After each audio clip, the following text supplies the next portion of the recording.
So go Let me ahead. emphasize a somewhat different aspect of intellectual empathy, and also a self-test, though not a quick one.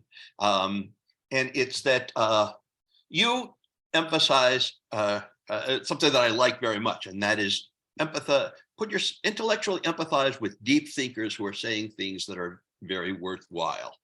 And intellectual empathy is not, as I mentioned before, is not a skill, but it embodies skills. I mean, there are skills that are a part of it, and you can work on developing the skills. And one of the things I have my students do, and I myself do, is engage in intellectual empathy with points of view that you think are dramatically wrong, right? I mean, that develops the skill often in a very strong way. So a test I would suggest to people is if you're on one side of an issue, of say a political issue, you're a conservative or a liberal. I mean, there are critical thinking liberals, there are critical thinking conservatives, right?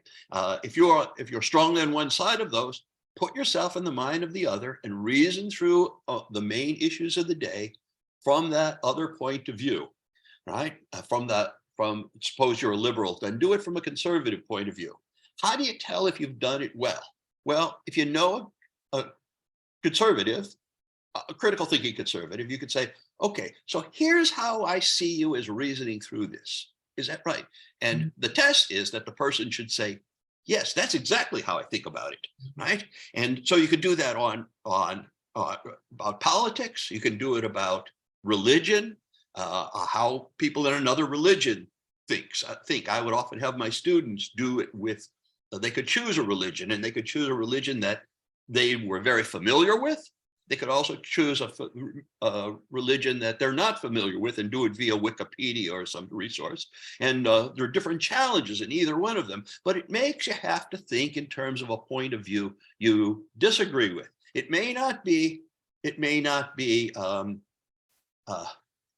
There's certainly no necessity for changing your own point of view, right? The way reading someone deep and might very well. But what it does is it exercises the skills a lot of intellectual empathy. That's excellent. Yes, one of the reasons we wanted to start with intellectual empathy is because it is one of the, again, well, I will just say from my perspective, it's the easiest intellectual virtue to teach for structurally, because you can have students read, say in your own words what you've just read, read, speak from the voice of the author, read, speak, and of course, again, first figuring out the logic of the author by doing going through the elements of reasoning and that in. So we do this over and over and over again, multiple times through a semester. Students begin to learn what reasoning is embedded in the thinking, and then can I actually accurately articulate the viewpoint of the author, and then I'll have the students in pairs. So one is the author, the other one is questioning the author based on the elements of reasoning. So what was your purpose in writing this? What questions were you asking? What information did you use in forming your conclusions? What assumptions were you making? What ideas were guiding your thinking? In what point of view were you looking at the major issues from? And if we take your thinking seriously, then so what might follow? What are some implications that are embedded in the logic, or consequences that might follow?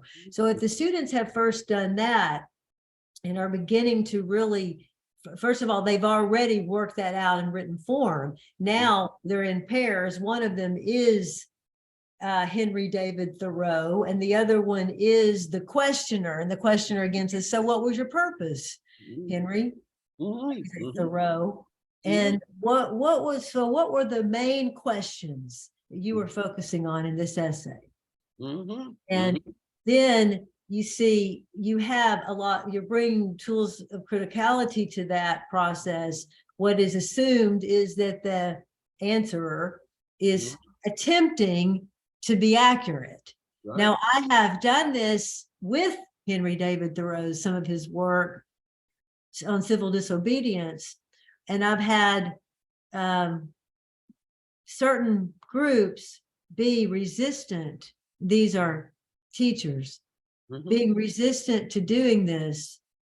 And this has just happened a few times where they've said, I'm not willing to do this because I don't agree with what he's saying.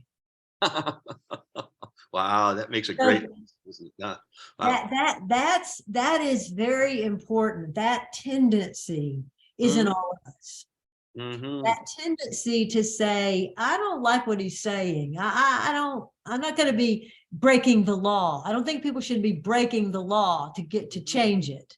You know, I was taught that. I was taught that you abide by the law. There's some kind of thinking like that as an example. So if you're coming into the argument, you know that you're coming in with your own assumption base, with your own prejudices, your own biases, if you understand your own mind. And it's going to be very difficult to see this. And therefore, it's going to feel uncomfortable. And that's part of intellectual perseverance. If it's uncomfortable, that means, oh, maybe I'll learn something if I keep trying. And you see now that shows one of the many connectors between the virtues. Right. Yeah. And I would say that, and I agree with you that this is, I don't know if I'd say it's the easiest to teach, but there's a way which it's the most straightforward to teach, but it's often difficult to do, to actually do it.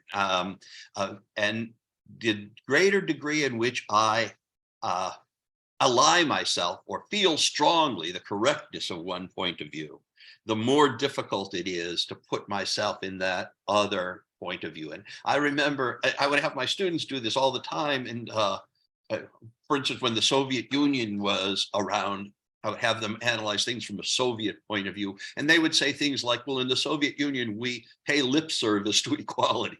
But if you say pay lip service, you're not getting their point of view. You're diminishing it automatically. So I had they'd say, we believe in equality. So I tried doing it myself one time, with a political point of view. And so I wrote it out, and I found that I cheated, meaning I gave a less